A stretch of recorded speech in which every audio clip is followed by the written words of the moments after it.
सेवा विकास बँक बचाव कृती समितीची स्थापना, सभासदांचा एकमुखी पाठिंबा। सेवा विकास सहकारी बँक लिमिटेडच्या सभासदांच्या प्रथम मेळाव्यात सेवा विकास बँक बचाव कृती समितीची स्थापना करण्यात आली। संत तुकाराम हॉल येथे पार पडलेल्या या मेळाव्यात मोठ्या संख्येने सभासद, ठेवीदार आणि कर्मचारी उपस्थित होते। कामगार नेते यशवंतभाऊ भोसले यांच्या मार्गदर्शनाखाली समिती उभी करण्यात आली। माजी संचालक संपतराव SP ओव्हाळ यांच्या समितीच्या अध्यक्षपदी निवड करण्यात आली। भोसले यांनी भाषणात बँकेच्या लिक्विडेटरकडून झालेल्या अन्यायकारक कारभारावर जोरदार टीका केली। शासनाची परवानगी न घेता 205 कर्मचाऱ्यांना कामावरून काढल्याचा आरोप त्यांनी यावेळी केला। सरकारी कामगार अधिकाऱ्यांनी बँकेची चौकशी केली असून चौकशी दरम्यान कर्मचाऱ्यांच्या खात्यात आंशिक वेतन जमा केल्याचा खुलासा त्यांनी केला।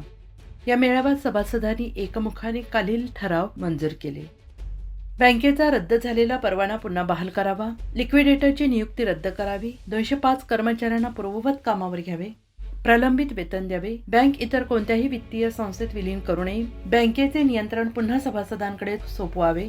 मेळाव्यात माजी संचालक अशोकराव दखणेजा, VT जोगदंड, सुशील बजाज, नंदुअप्पा कदम यांनी मते आपली व्यक्त केली।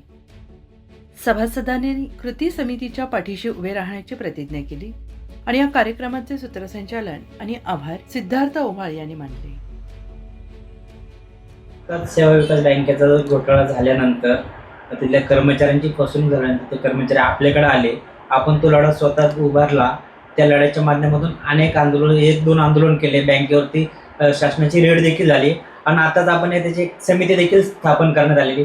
तर समितीचं कामकाज कशा पद्धतीने चालू काय सांग?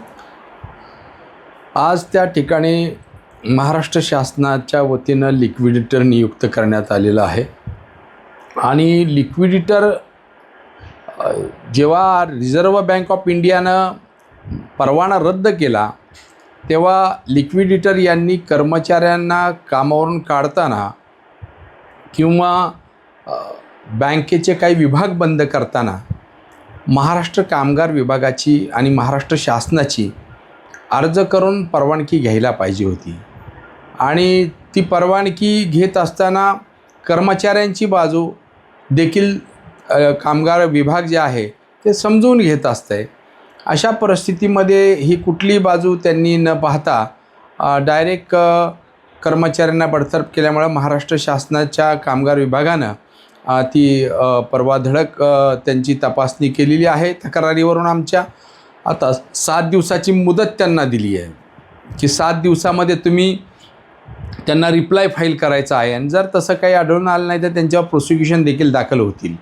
त्यामुळे आता बँकेच्या जवळपास 1 लाख ग्राहक आहेत, हजारो त्या ठिकाणी सभासद आहेत, ठेवीदार आहेत, व्यापाऱ्यांची धमनी, आर्थिक धमनी असणारी ही बँक आहे आणि ती अचानक नोव्हेंबर 2022मध्ये बंद केल्यामुळं किंवा त्याचं लायसन रद्द झाल्यामुळे त्या ठिकाणी या सगळ्यांचंच भवितव्य अंधारात आहे। कर्मचारी 205 आहे, त्यांचंही आयुष्य त्या ठिकाणी टांगणीवर आहे। त्या अनुषंगानं आता हे कुठली परवानगी न घेतल्याचं प्राथमिक दृष्ट्या निदर्शनास आल्यामुळं बँक ही चालू करावी याबाबतचा सूर सभासदांचा मोठ्या प्रमाणात आला, व्यापाऱ्यांचा मोठ्या प्रमाणात आला। म्हणून आज व्यापाऱ्यांनी मेळावा आयोजित केलेला होता। सभासदांनी मुख्यत्वे सेवा विकास कोऑपरेटिव्ह बँकेच्या सभासदांनी एक मेळावा आयोजित केला आणि या मेळाव्यामध्ये एकमुखाने त्यांनी मागणी सर्वांनी केली की बँक ही RBIचा परवाना रद्द करण्याबाबत पुढची पावलं उचलावीत आणि बँक ही सभासदांना पुन्हा चालू करता आली पाहिजे अशा पद्धतीचे आदेश त्या ठिकाणी कायदेशीर मार्गाने आणावेत असं सभासदांचा सूर आल्यानंतर त्या ठिकाणी आजच्या या सभासदांच्या मेळाव्यामध्ये आणि कर्मचाऱ्यांच्या मेळाव्यामध्ये त्या ठिकाणी सेवा विकास कोऑपरेटिव्ह बँक बचाव कृती समिती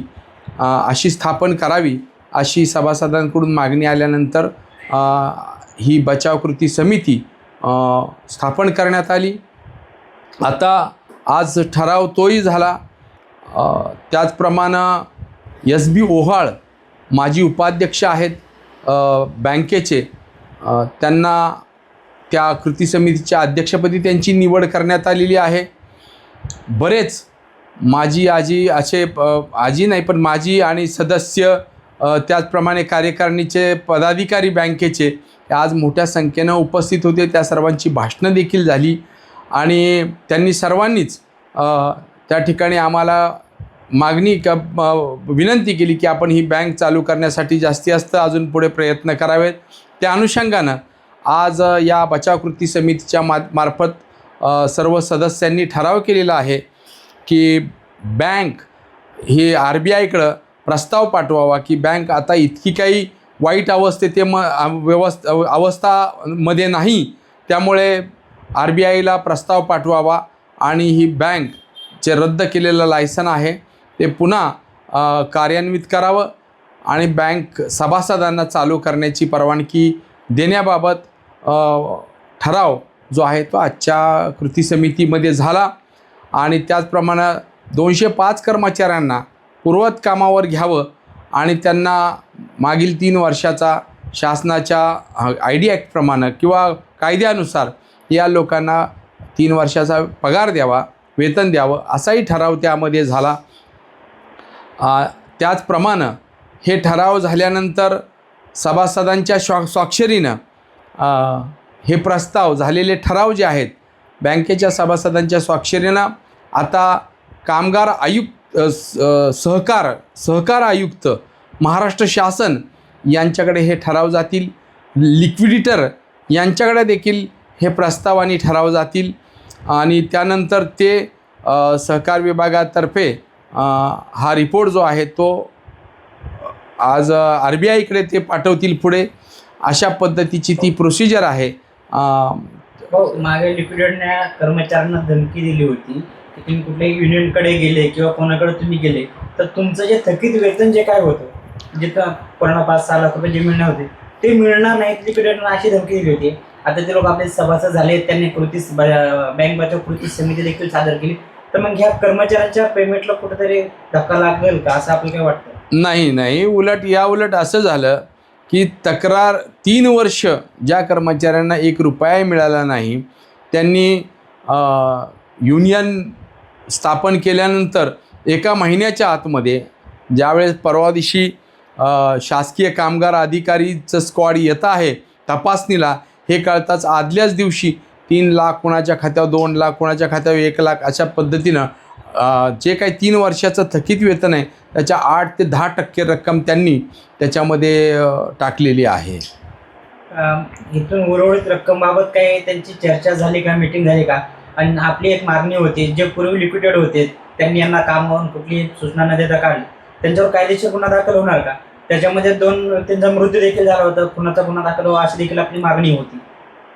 मागणी आमची कायदेशीर वेगळी आहे, ती लेबर कमिशनरकडे आहे की त्यांनी कायदेशीर ही बँक जर बंद केलेली नसेल त्याचे विभाग, तसंच कर्मचाऱ्यांना कामावरून काढताना जर परवानगी शासनाची घेतली नसेल तर ॲटोमॅटिक इंडस्ट्रियल डिस्प्यूट ॲक्ट अंतर्गत ज्या लिक्विडेटरच्या सह्या आहेत त्यांच्या विरोधात ते प्रोसिक्युशन दाखल होणार आहेत.